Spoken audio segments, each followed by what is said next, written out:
Dusty Bills.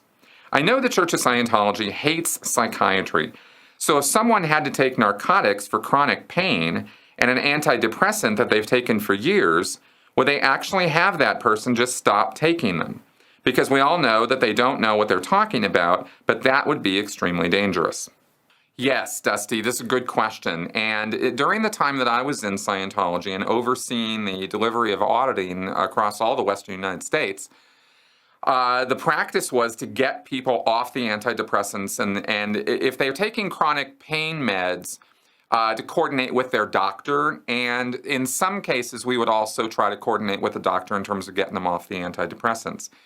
But originally, initially, before it was known how, what kind of awful side effects and problems this could create for a person, we just told them flat out, just cold turkey, just go off them, right? Just stop. Antidepressants don't work.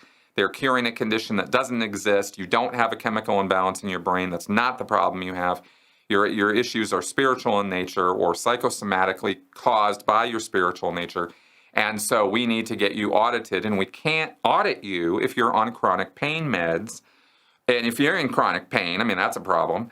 But especially if you're on psychotropics of any kind, right, which definitely include antidepressants, antipsychotics, any kind of thing like that, you're just like, no way, we are not going to audit you. And if you're unfortunate enough to have been on those antidepressants or drugs for a very long time, then you could even end up being labeled an illegal PC, and you just would never be able to get auditing if you had an extensive psychiatric drug history. That policy changed after I left the church. I left in 2012, and I guess they revised the illegal PC policy, so now I think it is possible to go into Scientology with an extensive psychotropic drug history and still get auditing, but you're not going to be getting that auditing if you're still taking the psychotropics. You're going to have to get off of them, whether they do it cold turkey or whether they wean you off in coordination with your psychiatrist or medical doctor. And of course, Scientology is going to be absolutely death on you having any relationship with a psychiatrist anyway. They're going to definitely draw some lines in the sand about that. You cannot be continuing to go to a psychiatrist. You cannot be continuing to take any kind of psychotropics and do Scientology. They're just not going to be okay with it. On the chronic pain meds part, they're going to try to get you off of them. They're going to try to assess what the situation is and work with you and your doctor. Maybe try to hook you up with a Scientologist who's also an MD. In Los Angeles and Clearwater, there's plenty of those.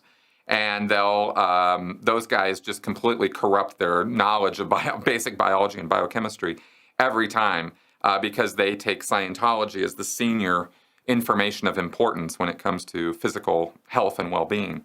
So Scientology doctors are not people I would ever put my health care in the hands of. So that's what I can say about that. And yeah, it is dangerous. Getting around, any kind of relying on Scientology at all for any kind of mental illness advice or mental health help you are literally taking your life into your hands. It's that serious. I'm not exaggerating. And I have made videos and done interviews with other Scientologists about this exact topic because it is so dangerous for anybody to get connected up with Scientology who thinks that Scientology has the answers for their mental health. It does not. So there you go.